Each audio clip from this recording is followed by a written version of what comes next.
The mess hall of the exploratory vessel, Borderland, hummed with the soft mechanical sounds that had become the ambient soundtrack of Arthur's life. As the ship's human engine technician, he had grown accustomed to the perpetual vibration beneath his feet, the precise temperature control that kept the environment at exactly 22.7 degrees Celsius, and the methodical way in which everything aboard operated. The Planetary Union's flagship was a marvel of engineering efficiency, and Arthur took pride in his role maintaining its complex propulsion systems. He sat alone at a corner table in the mess hall, meticulously cutting his synthetic protein into precise squares. The nutritionist had assured the human crew members that the food contained all necessary nutrients, even if the texture and taste left much to be desired. Arthur had been aboard for 6 months now, and he still missed the simple pleasure of a home-cooked meal, the unpredictability of flavors, the imperfect cuts of meat, the comforting aroma of spices that reminded him of Earth. The mess hall was unusually quiet today. Most of the crew were occupied with preparations for their upcoming diplomatic mission to the Centauri system.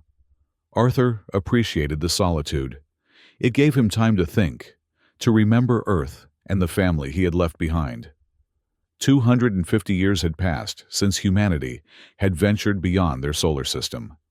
And although interstellar travel was now commonplace, there was always a sense of disconnect, of being adrift in the vast emptiness of space. Arthur was so lost in thought that he didn't notice the figure approaching his table until a shadow fell across his tray.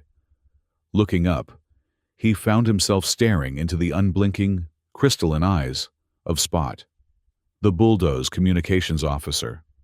The Bulldoze were a humanoid species with remarkable similarities to Earth's canines, elongated snouts, enhanced olfactory abilities, and a pack mentality that made them excellent team members. However, their communication style often left humans uncomfortable.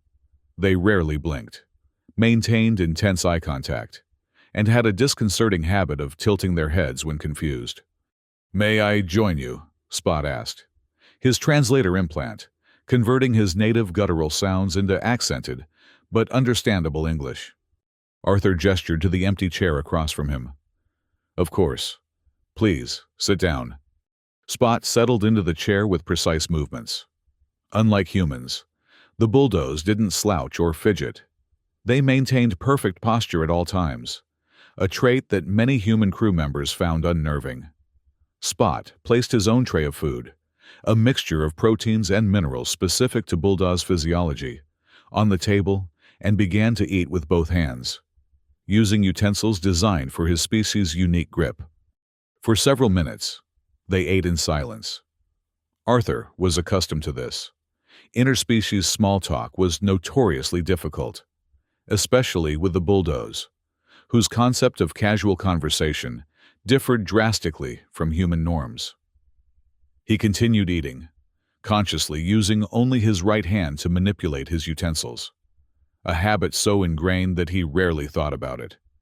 The cold, artificial light of the mess hall reflected off Spot's metallic uniform insignia, casting prismatic patterns across the table. The gentle hum of the ship's ventilation system and the distant whir of service droids created a mechanical symphony that had become the soundtrack of Arthur's daily life. Occasionally, the ship's AI would make announcements, its gender-neutral voice echoing through the halls with perfect intonation. Arthur was about to finish his meal when Spot suddenly broke the silence. "Why are you consuming food solely with your right hand?" The question caught Arthur off guard. He paused, fork midway to his mouth, and looked at Spot, whose head was now tilted at a curious angle, those unblinking eyes fixed on Arthur's right hand. What?" Arthur replied, genuinely confused by the question. "You use only your right hand to manipulate your food and utensils," Spot clarified, his translator giving his words a slightly mechanical cadence. "Is this a malfunction, or a cultural practice? I notice most humans aboard display this behavior." Arthur lowered his fork and considered the question. It was such a basic aspect of human behavior that he had never really thought about it. He used his right hand well, because that's what he had always done. But now, faced with Spot's direct question, he realized there was a deeper cultural significance to this seemingly trivial habit. "It's a cultural practice," Arthur finally answered. "Most humans are right-handed, meaning our right hands are more dexterous and coordinated than our left." Spot's head straightened, then tilted to the other side. "But I have observed Ensign Rodriguez using both hands with equal skill during maintenance procedures. Why does she not utilize both hands while consuming nutrition?" Arthur realized that what had started as a simple question was rapidly becoming a complex exploration of human culture and history. Such conversations were more common than one might expect aboard interspecies vessels like the Borderland. Small, seemingly insignificant differences in behavior often revealed profound cultural divides. "This might take some explaining," Arthur said, pushing his tray aside. "Would you like to continue this conversation in my office? I think I can provide a more thorough answer there." Spot's ears perked up, a sign of interest in Bulldog's body language. "That would be acceptable. I am not scheduled for communications duty for another 3.4 hours. Arthur nodded and stood, gathering his tray. As they walked toward the disposal units, he noticed several other crew members watching their interaction with interest. Humans and bulldogs rarely socialized outside of official duties. Perhaps this conversation would bridge more than just a cultural gap. Arthur's office was a small, utilitarian space tucked away in the engineering section of the ship. Unlike many of his human colleagues who decorated their personal spaces with photographs, mementos, or plants, Arthur kept his office minimally furnished. A desk, 2 chairs, and a few technical manuals were all that occupied the room. The only personal touch was a small, holographic display on his desk that cycled through images of Earth's oceans, a reminder of home that provided comfort during long deployments. As they entered, the lights automatically adjusted to accommodate both human and Bulldog's visual preferences, slightly dimmer than standard human settings, but with increased contrast to help Spot's crystalline eyes process details more effectively. Arthur gestured for Spot to take a seat while he settled behind his desk. "So," Arthur began, "you asked about why humans primarily use their right hands for eating. The simple answer is tradition and practicality. But there's a more complex cultural and historical context behind it." Spot sat perfectly still, his posture impeccable. Ears forward in what Arthur had learned was the bulldog's position of attentive listening. "Please elaborate. I find human cultural variations fascinating, particularly those that persist despite technological advancement." Arthur leaned back in his chair, considering where to begin. "Well, statistically, about 85–90% of humans are right-handed. This preference is partly genetic and appears in the womb before birth. For thousands of years, human societies adapted to this majority trait, designing tools, customs, and practices that favored right-handedness." "Is this preference evident in your historical records?" Spot asked.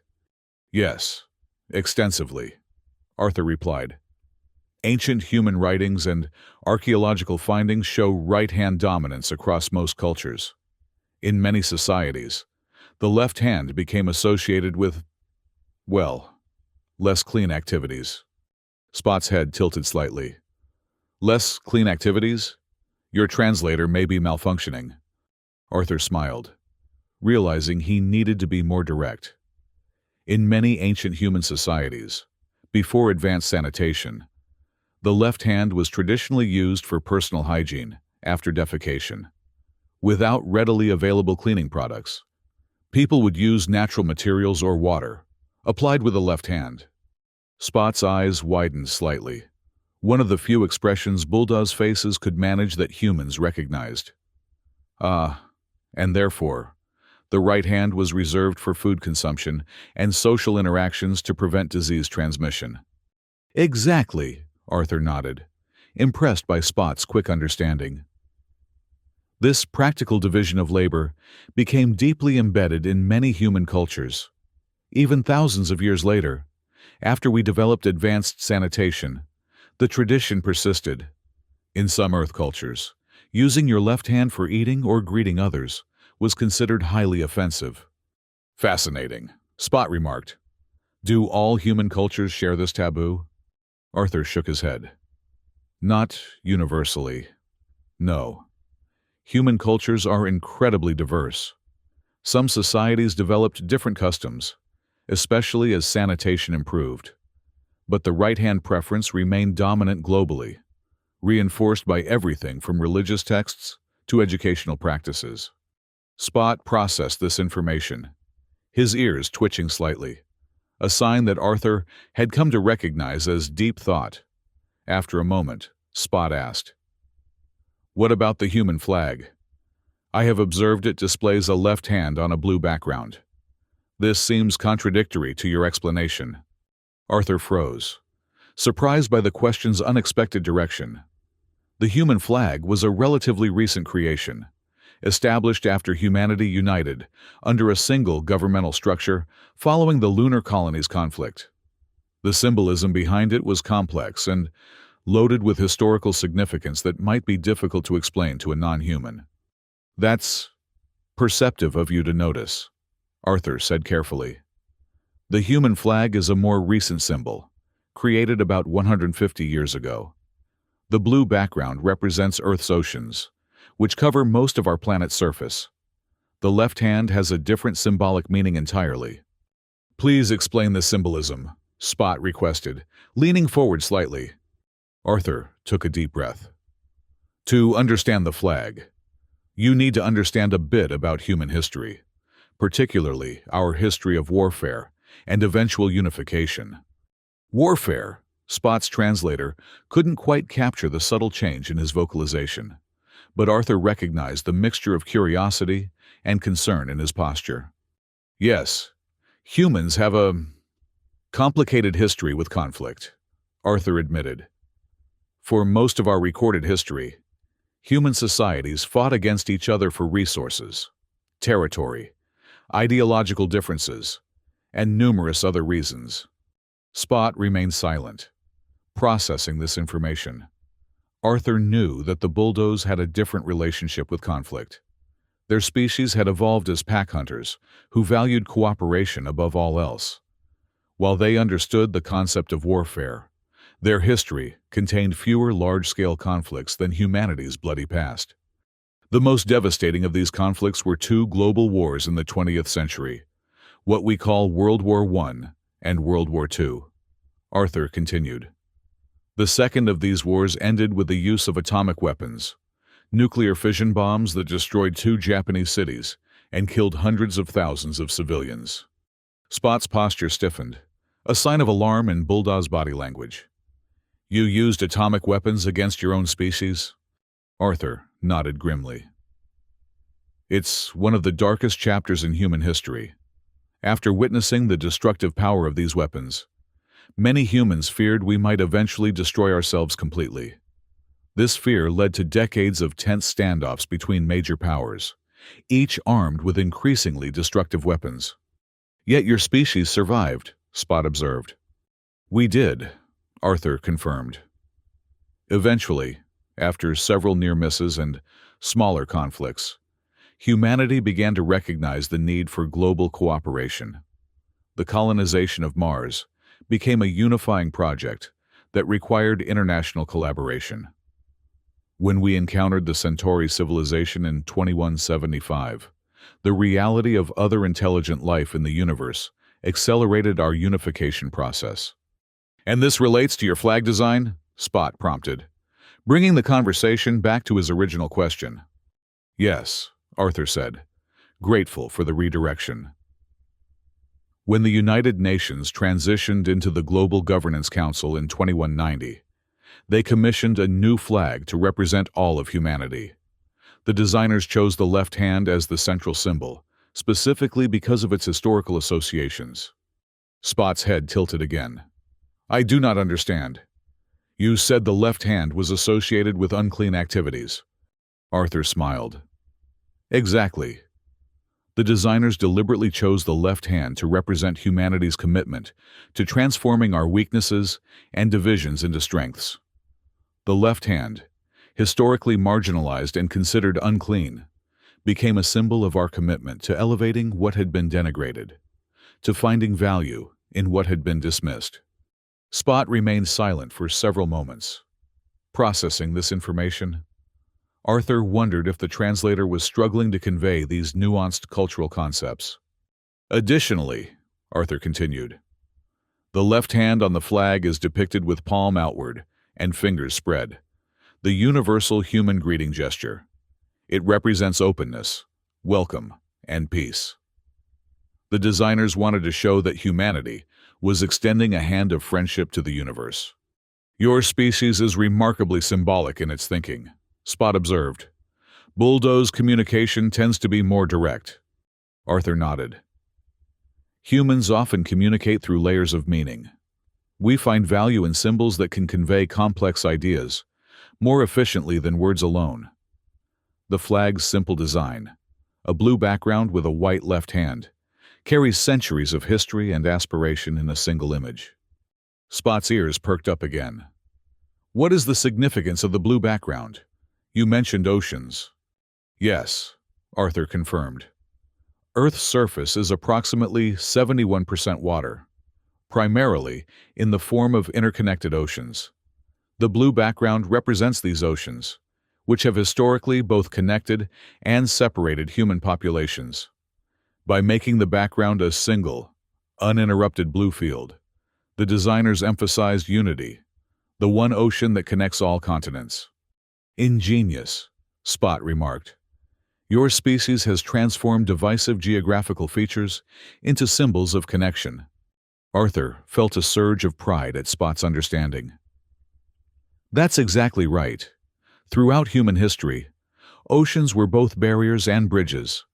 They isolated cultures, but also enabled trade, exploration, and exchange of ideas. The flag recognizes that duality, while emphasizing connection over division. Spot was silent for a moment, his crystalline eyes fixed on a point just above Arthur's head. Arthur had learned this was a bulldoze processing expression, similar to a human's thoughtful gaze into the middle distance. I notice, Spot finally said, that many aspects of human culture involve this transformation of negative elements into positive symbols. Is this a consistent pattern in your species' development? Arthur hadn't considered this perspective before, but as he thought about it, he realized Spot had identified something profound about humanity. I think you've touched on something important there.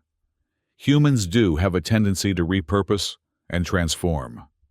We take our darkest chapters and try to extract wisdom from them. Not always successfully, but the attempt is consistent throughout our history. Spot nodded, a gesture he had adopted from his human colleagues. This explains much about human resilience and adaptability. Your species has faced numerous extinction-level threats of your own creation, yet you have survived and progressed. We've come close to destroying ourselves several times, Arthur admitted. The 21st century climate crisis, the bioweapon outbreaks of the 2080s, the AI governance challenges of the early 22nd century. Each time, we managed to pull back from the brink, often at great cost. This brings me to another question, Spot said, his tone shifting slightly. I have studied the cosmic war records, including the conflict with the Tyran species 83 years ago. Human military tactics in that conflict were unexpected. Does this relate to your cultural history of transformation? Arthur stiffened involuntarily. The Tyrans' conflict was still a sensitive topic among planetary union species. Humanity's role in that war had established their reputation as either brilliant tacticians or dangerous, unpredictable elements, depending on one's perspective. That's a complex question, Arthur said carefully. The Tyrans' conflict was humanity's first experience with interstellar warfare. We approached it with perspectives shaped by our long history of internal conflicts. The asteroid bombardment tactic was particularly noteworthy, Spot pressed. No other species had considered using celestial bodies as weapons before humans suggested it. Arthur shifted uncomfortably in his seat. We have a saying on Earth, necessity is the mother of invention. The Tyrant's fleet outnumbered the Planetary Union forces 3-1. Conventional tactics weren't working. A human admiral named Hernandez suggested using the asteroid belt in the Proxima Centauri system as a weapon. By calculating precise detonation points to create a directed debris field, Spot continued, displaying his knowledge of the historical event. The resulting asteroid fragments disabled 70% of the Tyrant's fleet without requiring direct engagement. It wasn't without controversy, Arthur acknowledged. Some Union species considered it a violation of cosmic warfare principles. But humans argued that no existing treaty prohibited the strategic manipulation of natural celestial bodies. The tactic was ultimately deemed acceptable by the Interstellar Council. Spot noted, it established new parameters for cosmic warfare that persist to this day. Arthur nodded, and led to the Celestial Bodies Non-Weaponization Treaty of 2247, which now explicitly regulates such tactics. Spot's eyes seemed to intensify their gaze. What I find most interesting is not the tactic itself, but how quickly humans identified and exploited a previously unconsidered possibility. Your species seems to possess an unusual capacity for lateral problem-solving under pressure. It's both our strength and our weakness, Arthur admitted. Humans can be remarkably creative in crisis situations, finding unconventional solutions that other species might not consider. But that same creativity has often led us to create problems in the first place. Spot's head tilted again. You view your species' ingenuity as potentially problematic? History has taught us to be cautious, Arthur explained. For every brilliant innovation that saved lives, there's a counterexample where human creativity led to disaster. The development of nuclear weapons is a perfect example. Brilliant physics research that created an existential threat to our own species. Yet you continue to innovate, Spot observed. We do, Arthur agreed. But, over time, we've tried to develop ethical frameworks and regulatory systems to guide innovation toward beneficial outcomes. The Planetary Union's ethical oversight committees include significant human representation precisely because we've learned these lessons the hard way. Spot nodded slowly. This brings us back to the symbolism of your flag. The left hand, historically associated with uncleanliness, transformed into a symbol of greeting and cooperation.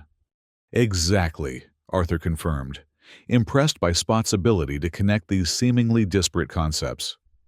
Humans have a remarkable capacity for both destruction and creation. Our history contains horrifying atrocities and breathtaking achievements, often within the same era. The flag acknowledges this duality while expressing hope that our better nature will prevail. Spot seemed to consider this deeply, his ears moving slightly in what Arthur recognized as an expression of intense thought. After a moment of silence, he asked, "May I inquire about another aspect of the Tyrant's conflict? The human decision to pursue total fleet neutralization, rather than accepting the offered surrender terms, has been a subject of debate in military history circles." Arthur felt a knot form in his stomach. This was venturing into difficult territory. The final phase of the Tyrant's conflict remained controversial, with different species having markedly different interpretations of human actions. The official position of the Global Governance Council at the time, Arthur began carefully, was that the Tyrant's surrender offer was disingenuous. Intelligence reports suggested they were regrouping for a counterattack while negotiating terms. Some non-human historians dispute this interpretation, Spot noted, his tone neutral. They do, Arthur acknowledged. And there are legitimate questions about whether human leaders were influenced by our species' historical experiences with deceptive surrender offers in our own wars. The Tyrant's communication patterns were difficult to interpret conclusively. The asteroid bombardment continued for 17 hours after the initial surrender communication, Spot said, stating the historical fact without obvious judgment. Arthur nodded grimly. That decision has been debated extensively in the decades since. Admiral Hernandez maintained until her death that the continued bombardment prevented a war that would have claimed billions more lives across multiple systems. The Bulldoze historical analysis is inconclusive, Spot offered.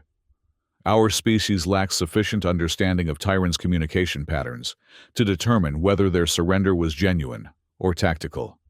That uncertainty is exactly why the incident led to the development of the Interspecies Surrender Protocol, Arthur pointed out.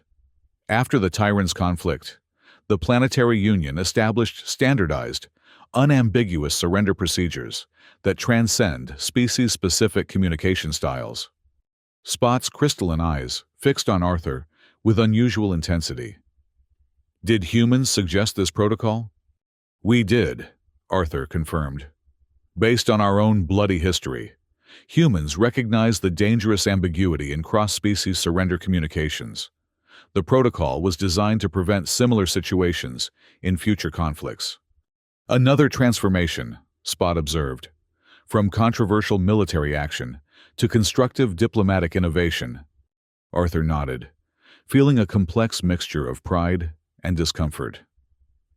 Humans have become particularly skilled at learning from our mistakes, probably because we've made so many of them. Each catastrophic error seems to generate safeguards against its repetition. Spot was silent for several moments, his posture unnaturally still, even by Bulldoze standards. When he finally spoke, his translator conveyed a tone that Arthur interpreted as deeply thoughtful. I wish to understand more about the Tyrants' conflict from the human perspective, Spot said. The records available to Bulldoze officers focus primarily on tactical analyses. What was it like for humans who participated in that decisive battle? Arthur hesitated. He hadn't been born during the Tyrants' conflict, but like all human children, he had grown up learning about it. The battle had defined humanity's place in the Planetary Union and established their reputation as both innovative allies and potentially dangerous partners. I can only share what has been passed down through historical accounts and personal narratives, Arthur prefaced. Admiral Hernandez's memoirs provide the most comprehensive human perspective on the battle. Please proceed, Spot encouraged. Arthur leaned back in his chair, gathering his thoughts. According to Hernandez, the decision to use the asteroids wasn't made lightly. The Tyrants' fleet had already destroyed 3 inhabited moons in the Centauri system, with millions of casualties. Conventional weapons had proven ineffective against their shield technology. Spot nodded, encouraging Arthur to continue. Hernandez described the moment of inspiration as terrifying clarity. She had been studying the astronomical charts of the system when she realized the asteroid belt could be weaponized with precisely placed explosives. The plan required calculating thousands of trajectories and potential impact scenarios. An impressive computational achievement, Spot remarked. It was primarily done by AI systems, Arthur acknowledged. But the initial concept was human. What Hernandez wrote about most eloquently was the weight of the decision, knowing that if she was wrong about the physics, the plan might fail entirely, dooming billions across multiple systems to Tyrants' occupation. Arthur paused, remembering the famous passages from Hernandez's writings. She described watching the first detonations from the command bridge, the silent explosions in vacuum, the slow-motion ballet of massive rocks beginning their deadly trajectories. She wrote that time seemed to stretch as they waited to see if the calculations were correct. The initial impacts occurred 7 hours after detonation, Spot noted. Yes, Arthur confirmed. 7 hours of excruciating uncertainty. Hernandez described it as the longest night of her life, not knowing if they had just executed the greatest defensive maneuver in history or made a catastrophic miscalculation. And when the impacts began, Spot prompted. Arthur's voice grew softer.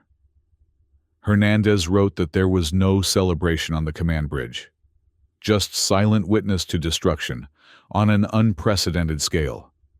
The asteroids tore through the Tyrant's fleet like grape shot through cloth, she wrote. Ships that had seemed invincible were reduced to debris in moments. Spot remained completely still, his crystalline eyes fixed on Arthur. That's when the first surrender communication came through, Arthur continued. A fragmented transmission in the Tyrant's language that our translators interpreted as an offer to cease hostilities. But the bombardment had already been set in motion. Thousands of asteroids on carefully calculated trajectories. Impossible to recall. Could the remaining Tyrant ships have evaded? Spot asked. Arthur shook his head. Hernandez considered that question for the rest of her life. The bombardment had been designed specifically to eliminate escape vectors. Given the Tyrant's previous tactics and their technological capabilities, she believed any surviving ships would have regrouped and continued their campaign. So the bombardment continued, Spot stated. Yes, Arthur confirmed quietly. For 17 more hours. By the end, the Tyrant's fleet, once the most feared military force in the sector, had been reduced to scattered debris. No intact ships remained. Spot's posture changed subtly, a slight slump that Arthur had never observed in a bulldoze before. The scale of destruction is difficult to process. It was for humans too, Arthur assured him. Hernandez wrote about the aftermath, the silence on the command bridge, the weight of what they had done. She described it as a necessary atrocity, words that have been debated by ethicists and historians ever since. Spot's head lowered, his eyes no longer meeting Arthur's. The bulldoze officer seemed to be experiencing something akin to emotional overload. Arthur had heard that bulldoze neural systems could temporarily shut down when processing particularly overwhelming information, a kind of biological circuit breaker that prevented psychological damage. Spot, are you all right? Arthur asked, concerned. The bulldoze officer remained unresponsive for several seconds before his posture slowly straightened again. When he spoke, his translator conveyed a subdued tone. I apologize for the neural reset. The imagery you described exceeded my processing parameters momentarily.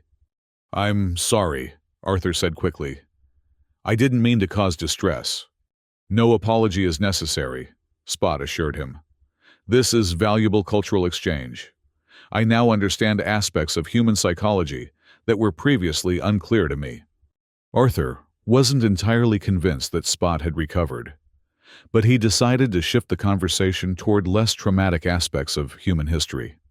Perhaps we should return to the original topic, the symbolism of the human flag, Arthur suggested gently. I think it relates to what we've been discussing about the Tyrant's conflict in an important way. Spot's ears perked up slightly, indicating renewed interest. Please elaborate. The left hand on our flag doesn't just represent transformation, Arthur explained. It also symbolizes our commitment to reaching out rather than striking out. After centuries of internal conflicts and the sobering experience of the Tyrant's War, humanity embraced the ideal that our first impulse should be to extend a hand in friendship rather than raise a fist in threat. Even knowing the destructive capacity of your species? Spot asked. Especially because of that knowledge, Arthur emphasized. Humans are acutely aware of our potential for both creation and destruction. Our flag reminds us to choose the former whenever possible. Spot seemed to process this, his crystalline eyes regaining some of their earlier clarity. The blue background, representing Earth's oceans. What additional symbolism does it carry in this context? Arthur smiled, glad to see Spot engaging again. The oceans are constantly in motion, flowing, changing, adapting. They can be calm and nurturing or powerful and destructive. In many ways, they mirror human nature itself. By making the ocean our backdrop, the flag acknowledges both our tranquility and our tempests. Fascinating, Spot remarked. His posture now fully returned to its usual perfect alignment. Your species imbues natural phenomena with psychological meaning. Bulldogs tend to separate nature from consciousness more distinctly. Humans have always seen ourselves reflected in the natural world, Arthur explained. It's part of how we make sense of our existence. The oceans, in particular, have featured prominently in human mythology, literature, and symbolism across cultures and throughout history. Spot nodded thoughtfully. This contextualizes much of human behavior that previously seemed contradictory to me. Your species can be simultaneously aggressive and compassionate, destructive and nurturing, isolationist and collaborative. We contain multitudes, Arthur said with a small smile, quoting an ancient earth poet. Humans are full of contradictions. We're still learning to embrace our complexity rather than denying aspects of our nature. This brings us back to your original cultural practice, Spot observed, connecting the conversation to its starting point. Using your right hand for eating, a simple behavior with deep historical and symbolic roots. Arthur nodded, impressed by Spot's ability to track the thread of their conversation through its many digressions. Exactly. Even something as basic as which hand we eat with carries centuries of cultural evolution. It's a daily reminder of how our past shapes our present, often in ways we don't consciously recognize. I have one final question, Spot said, his translator conveying a tone of genuine curiosity. Given humanity's awareness of your destructive potential and your efforts to channel it constructively, how do you view your role within the planetary union? Many species still regard humans with caution after the Tyrants' conflict. Arthur considered the question carefully.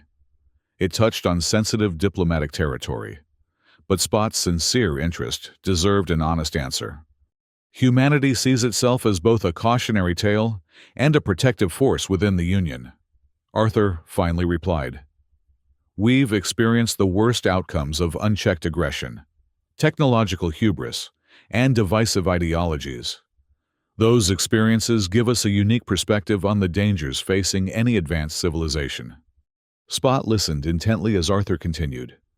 At the same time, we recognize that our capacity for creative problem-solving and decisive action in crisis situations can benefit the Union. When diplomatic approaches fail, as they did with the Tyrants, humanity is prepared to take necessary actions that more peaceful species might hesitate to consider. A balance between diplomat and warrior, Spot observed. More like a last resort, Arthur clarified. Humans prefer to extend that left hand in greeting.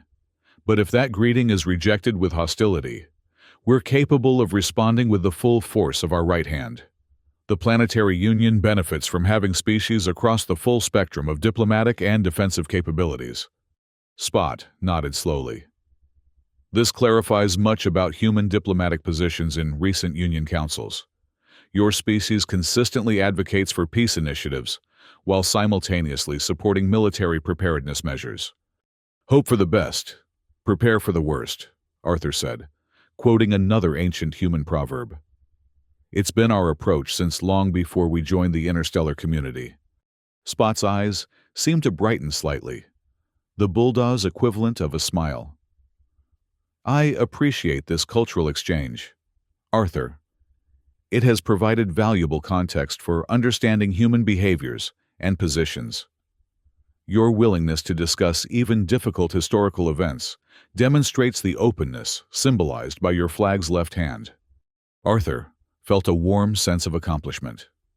These kinds of cross-species dialogues were precisely what the Borderlands mission was designed to facilitate, building understanding across the profound differences that separated the Union's member species. I've enjoyed our conversation too, Arthur replied sincerely. It's made me think about aspects of human culture I normally take for granted. Sometimes it takes an outside perspective to help us see ourselves more clearly. Spot rose from his chair with the precise, fluid movement characteristic of his species. I must return to my communications duties. Would you be amenable to continuing these cultural discussions at a future time? I have many questions about human artistic expressions that have puzzled Bulldog's cultural analysts. I'd be happy to, Arthur agreed, standing as well. Perhaps next time I can ask about Bulldog's customs that have confused humans. An equitable exchange. Spot approved. Until then, I will contemplate what I have learned about the significance of hands in human culture. As they walked toward the office door, Spot paused suddenly. One final observation, if I may. Of course, Arthur encouraged. The left hand on your flag, open in greeting rather than closed in aggression, reminds me of a concept in Bulldog's philosophy: to act when others abandon. Our pack structure evolved to value those who step forward when others step back. Arthur was surprised by the parallel. That's remarkably similar to a human concept we call moral courage, the willingness to take action when others remain passive, especially in defense of principles or vulnerable others. Perhaps our species are not so different in our core values, Spot suggested. Despite our divergent evolutionary paths? Perhaps not, Arthur agreed, feeling a deeper connection to his Bulldog's colleague than he had thought possible. In the end, that may be what defines sentience across all species: the capacity to recognize when action is needed, and the courage to provide it. Spot's crystalline eyes fixed on Arthur, with newfound understanding. To act when others abandon. That is the essence of personhood. That, Arthur said quietly, is humanity. As Spot departed for his duties, Arthur remained in the doorway of his office, watching the Bulldog's officers' retreating form. Their conversation had begun with a simple question about eating habits and expanded into profound territory: the nature of humanity, the weight of history, the responsibility of power. Arthur thought about his right hand, the one he unconsciously used for eating, writing, and most daily tasks. And he thought about his left hand, the one emblazoned on humanity's flag: open, welcoming, offering connection rather than conflict. Both hands were part of him, just as humanity's capacity for both destruction and creation were inseparable aspects of their nature. The challenge, as always, was choosing which hand to extend in any given moment. So far, despite close calls and controversial decisions, humanity had managed to survive its own worst impulses. Their presence aboard the borderland, working alongside dozens of alien species toward common goals, was testament to that achievement. Arthur returned to his desk, glancing at the holographic display of Earth's oceans. The swirling blues reminded him of the flag's background, the constant motion that represented humanity's adaptability. As an engine technician, he understood the importance of balance. Too much power without adequate control led to catastrophic failure. The same principle applied to civilizations. The ship's AI announced the beginning of the next shift cycle. Arthur gathered his tools for his upcoming maintenance rounds. As he worked to keep the borderland's massive engines functioning at optimal efficiency, he would carry with him the reminder of what those engines represented: humanity's journey from isolated tribal conflicts to interstellar cooperation, from closed fists to open hands. It was a journey still in progress, with no guaranteed destination. But as Arthur had told Spot, humanity's greatest strength was perhaps not their ingenuity or their resolve, but their ability to transform mistakes into wisdom, weaknesses into strengths, and isolation into connection. One meal, one conversation, one diplomatic mission at a time. The vast reaches of space stretched before them, offering endless opportunities for both magnificent achievements and catastrophic errors. Humanity would likely continue to experience both. But as long as they remembered the symbolism of their flag, the open left hand against the oceanic blue, they might just survive long enough to fulfill their potential. To act when others abandon, that, after all, was humanity. The borderland continued its journey through the stars, carrying representatives of dozens of species, bound together by that simple, profound commitment.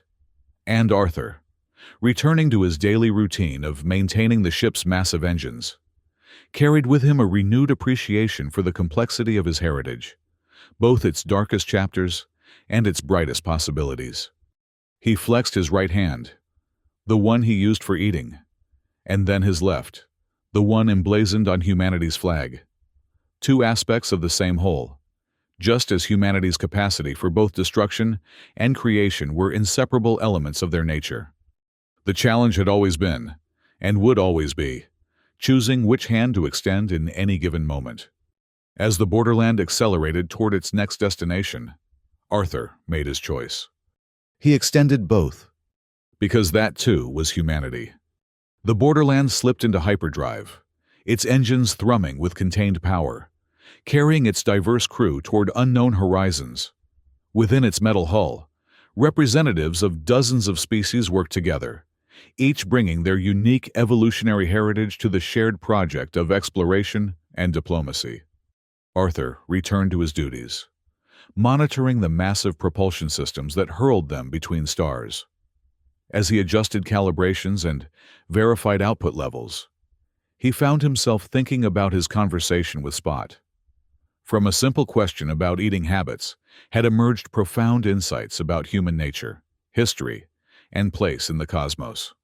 That evening, as Arthur returned to the mess hall for the evening meal, he noticed Spot sitting at a corner table, alone as usual.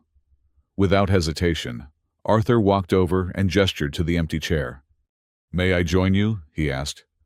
Spot's ears perked up in recognition. "Of course, Arthur. Your company would be welcome." As Arthur settled his tray on the table, he noticed something that made him smile. Spot was holding his utensils in his right paw only, his left resting unused beside his tray. "Adopting human customs?" Arthur asked, nodding toward Spot's hand placement. The bulldoze officer's crystalline eyes seemed to sparkle with what might have been amusement. "Cultural exchange should be reciprocal. I am experimenting with your traditions to better understand them." Arthur nodded appreciatively and began eating his meal. Then, deliberately, he picked up his cup with his left hand and raised it in a small toast. "To understanding across differences," he offered. Spot tilted his head briefly, then raised his own cup with his left paw. "To acting when others abandon." Around them, the mess hall hummed with the soft mechanical sounds of the ship, the background noise of a journey that had only just begun. Outside the reinforced viewport, stars streaked past in luminous lines as the borderland carried its diverse crew toward uncertain horizons. Two species, two individuals, sharing a meal and bridging an evolutionary gap of millions of years and light years of space. It wasn't much in the grand scheme of the universe, but it was something. A beginning. A choice to extend a hand, right or left in friendship rather than conflict. And that, perhaps, was the most human choice of all. The borderland continued its journey through the vast emptiness between stars, a tiny pocket of cooperation in an indifferent cosmos. Within its metal hull, life went on, complex, contradictory, and full of possibilities. Just like humanity itself. Months passed aboard the borderland as it continued its diplomatic mission through the Centauri system. Arthur and Spot's conversation about hands and human culture had unexpected ripple effects throughout the ship. Other crew members noticed their growing friendship, and gradually, the rigid social divisions between species began to soften. Arthur found himself invited to Bulldog's cultural events, while Spot began attending human movie nights and musical performances. Their respective colleagues, initially skeptical, gradually followed their example. Engineering crews that had once been segregated by species now worked in integrated teams, combining their diverse perspectives to solve technical problems more efficiently.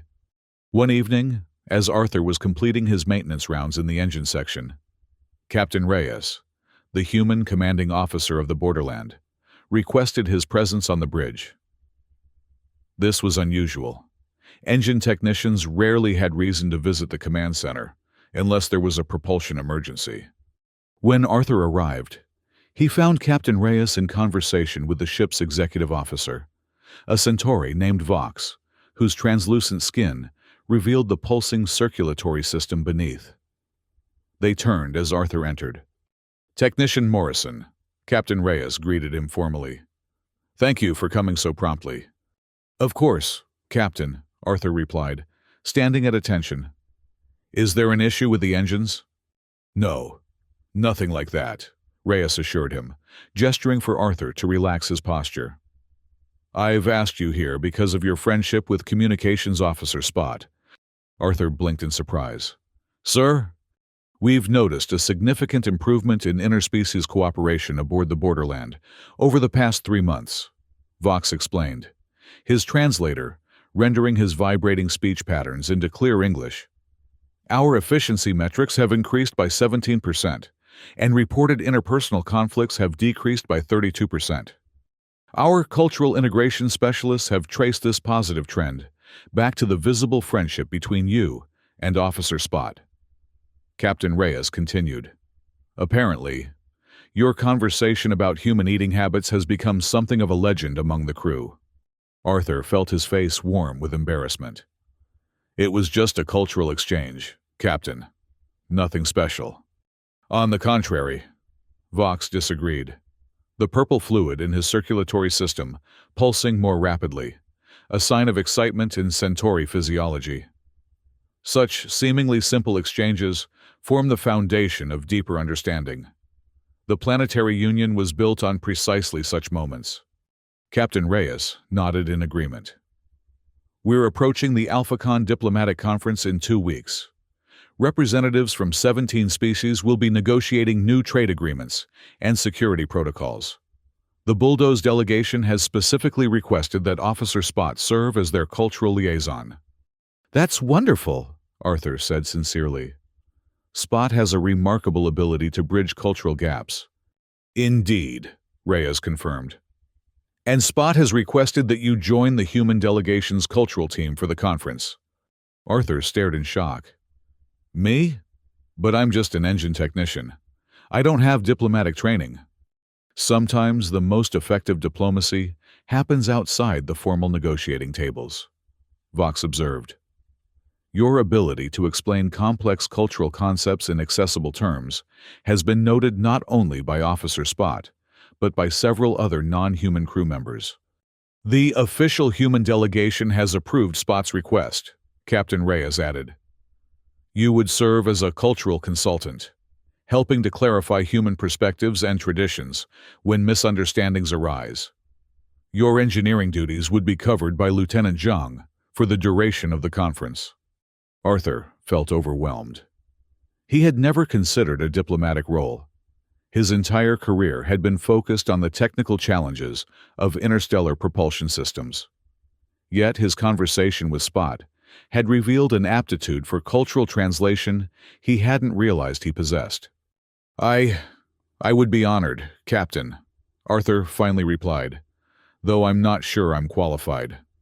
"Qualification for cross-species dialogue isn't measured in degrees or certifications," Vox said, his skin shifting to a warmer hue, the Centauri equivalent of a reassuring smile.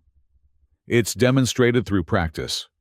You and Officer Spot have already proven your abilities in this regard." "The conference begins in 15 days," Captain Reyes informed him. "You'll be briefed on diplomatic protocols starting tomorrow.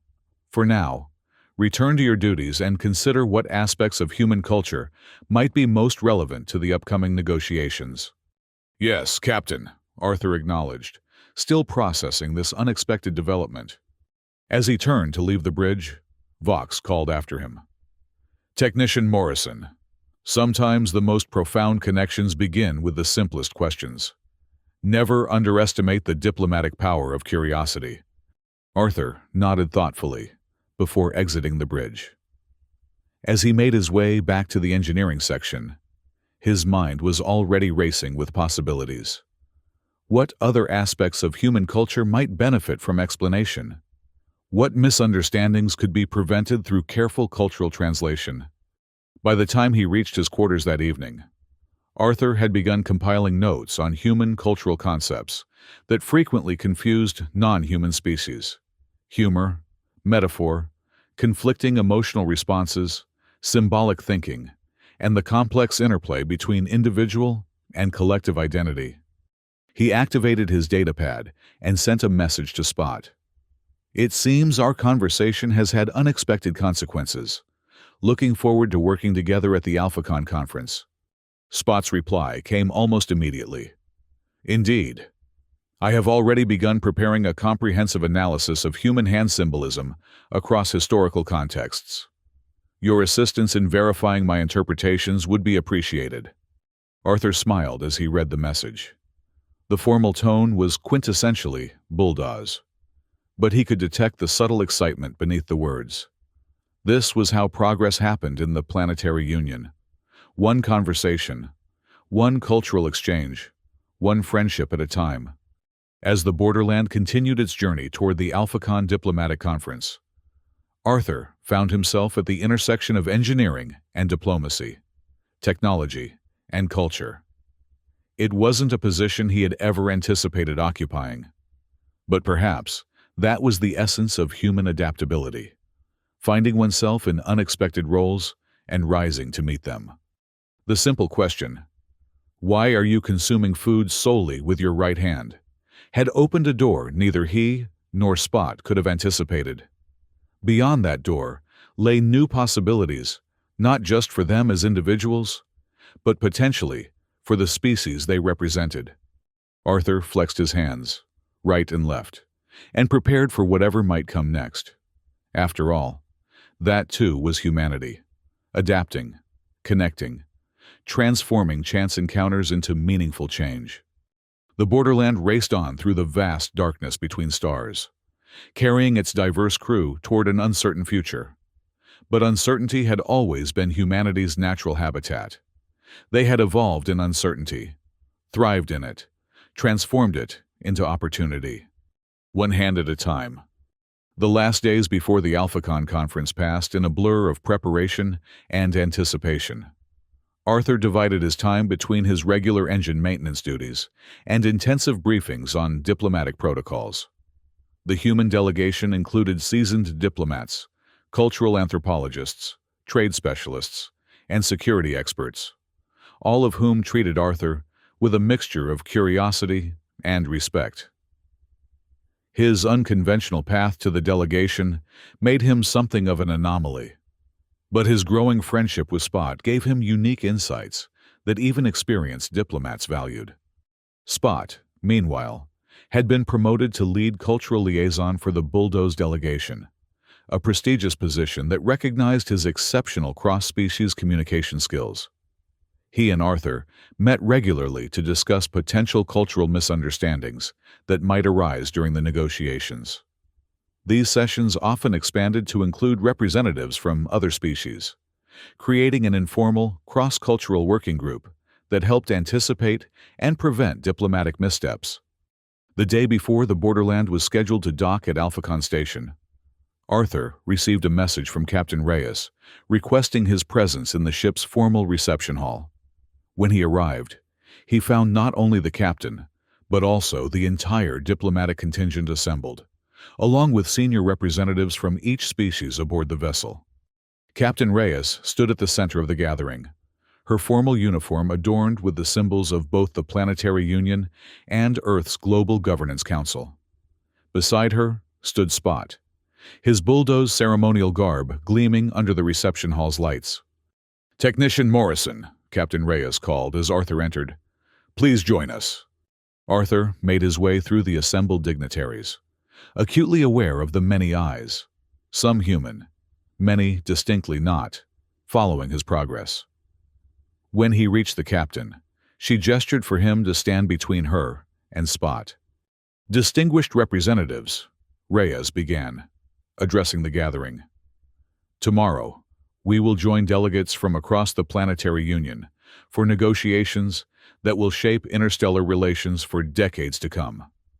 The AlphaCon conference represents an opportunity to strengthen the bonds between our diverse species and address shared challenges." The captain paused, her gaze sweeping across the assembled representatives. "But diplomatic progress is not made solely at negotiating tables or in formal declarations. True understanding emerges from countless small interactions, moments of curiosity, openness, and mutual respect. She gestured to Arthur and Spot. 3 months ago, these two crew members engaged in a conversation about cultural differences that began with a simple question about human eating habits. That conversation has transformed interspecies relations aboard the Borderland and created a model for cultural exchange that we believe can benefit the broader diplomatic community. Arthur felt a wave of embarrassment at being the center of attention, but maintained his composure as Captain Reyes continued. In recognition of their contribution to cross-cultural understanding, and with the approval of both human and bulldoze diplomatic authorities, I am pleased to announce the creation of a new position aboard the Borderland, Interspecies Cultural Liaison Officer. This role will be jointly held by Communications Officer Spot and Technician Arthur Morrison. Murmurs rippled through the assembled dignitaries, not of disapproval. Arthur noted with relief, but of interest and support. In addition to their regular duties, the captain explained, Officers Spot and Morrison will facilitate cultural exchange programs, mediate cross-species misunderstandings, and develop educational resources to promote deeper understanding of our diverse traditions. Vox, the Centauri executive officer, stepped forward. The Centauri delegation fully supports this initiative. We have observed firsthand how seemingly minor cultural insights can prevent major diplomatic incidents. This program formalizes what should be a core practice throughout the Planetary Union. Representatives from other species voiced similar support, each adding perspectives from their own cultural traditions. Arthur stood in stunned silence, trying to process this unexpected development. He had never sought a leadership position, let alone one with diplomatic implications. His gaze met Spot's crystalline eyes, and he saw his own surprise mirrored there. When the formal announcements concluded, Captain Reyes presented Arthur and Spot with new insignia for their uniforms, a stylized representation of diverse hands joined in a circle. The symbolism wasn't lost on Arthur. The left hand that had once represented humanity's aspirations now joined with hands, paws, tentacles, and appendages from across the galaxy. Later that evening, as the Borderland made its final approach to Alphacon Station, Arthur stood at a viewport watching the massive diplomatic hub grow larger in the distance. The station's distinctive ring structure housed representatives from every Planetary Union species, making it one of the most diverse habitats in known space. It is impressive, is it not? Arthur turned to find Spot beside him, the bulldoze officer's eyes reflecting the distant lights of the station. Overwhelming, Arthur admitted. When I joined the Borderlands engineering crew, I never imagined ending up in a diplomatic role. Life rarely follows anticipated trajectories, Spot observed. The bulldoze have a saying, the path looks different when viewed from the journey's middle than from its beginning. Arthur smiled. Humans have similar sayings. We talk about life being what happens while you're making other plans. An elegant formulation, Spot approved. I have been considering our new responsibilities. There is significant potential for meaningful impact. And significant potential for failure, Arthur added candidly. I am not trained for this kind of work. Spot's head tilted in the now familiar expression of consideration. Perhaps traditional training would be a disadvantage in this context. Our effectiveness stems from authentic curiosity rather than rehearsed protocols. Arthur nodded thoughtfully. You might be right. We're not trying to replicate existing diplomatic structures. We're creating something new. Indeed, Spot agreed. I have been reviewing the incident that initiated our collaboration. My question about your eating habits was not prompted by diplomatic training, but by genuine curiosity about human behavior. And my answer wasn't a calculated cultural presentation, Arthur added. Just an honest attempt to explain something I'd never really thought about before. They stood in companionable silence for a moment, watching as the Borderland began its docking sequence with Alphacon Station. Around them, Crew members hurried through final preparations for arrival, the ship humming with anticipation. "I have a question," Spot said finally, breaking the silence. "When you explained the symbolism of the human flag, the left hand representing openness and connection, you emphasized humanity's aspiration to extend friendship rather than threat." "That's right," Arthur confirmed. "Do you believe humanity has fulfilled that aspiration?" Spot asked. His tone neutral, but his posture indicating genuine interest in Arthur's response. Arthur considered the question carefully. It touched on humanity's complex history within the Planetary Union, their innovative contributions alongside their sometimes controversial military actions. "I think we're still working toward it," Arthur answered honestly. "Humans carry the weight of our evolutionary history, the survival instincts that made us both cooperative and competitive, both empathetic and aggressive. The flag represents what we aspire to be, not necessarily what we've fully achieved." Spot nodded. "The bulldoze also carry evolutionary baggage. Our pack structure prioritized internal harmony, but could be fiercely territorial against outsiders. Moving beyond those instincts requires constant, conscious effort." "Maybe that's what unites all sentient species," Arthur suggested. "Not the specific instincts we're working to transcend, but the shared struggle to become more than what evolution alone would have made us." "An intriguing hypothesis," Spot remarked. "It suggests that civilization itself might be defined as the collective effort to transcend biological programming." The ship's AI announced final docking procedures, interrupting their philosophical exchange. All around them, crew members finalized preparations for the diplomatic contingent's transfer to Alphacon Station. "It appears our duties begin," Spot observed. Arthur nodded, feeling a mixture of anxiety and determination. "Ready to make interspecies history?" Spot's ears perked up in what Arthur now recognized as the bulldoze expression of amused readiness. "I believe we already have, Arthur. The question is what we will do with the opportunity we have created." As they moved to join their respective delegations, Arthur reflected on the journey that had brought them to this point. A simple question about eating habits had revealed profound cultural differences, but more importantly, it had revealed the possibility of bridging those differences through curiosity, patience, and mutual respect. Tomorrow, delegates from 17 species would gather to negotiate treaties that would shape the future of the Planetary Union. Amid the formal protocols and carefully crafted diplomatic language, Arthur and Spot would represent something different: the power of genuine connection across the evolutionary gulf that separated their species. The borderland completed its docking sequence, metal seals engaging with precision as the ship joined with Alphacon Station. Ahead lay uncertainty, challenge, and possibility, the natural habitat of humanity since they first looked up at the stars and wondered what might lie beyond. Arthur flexed his hands, right and left, and prepared to step into that uncertainty with purpose. After all, that too was humanity, reaching across differences, building connections, and acting when others abandoned the effort.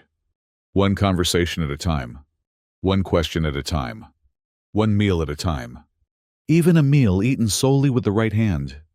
The final docking announcements echoed through the ship as the borderland secured its connection to Alphacon Station.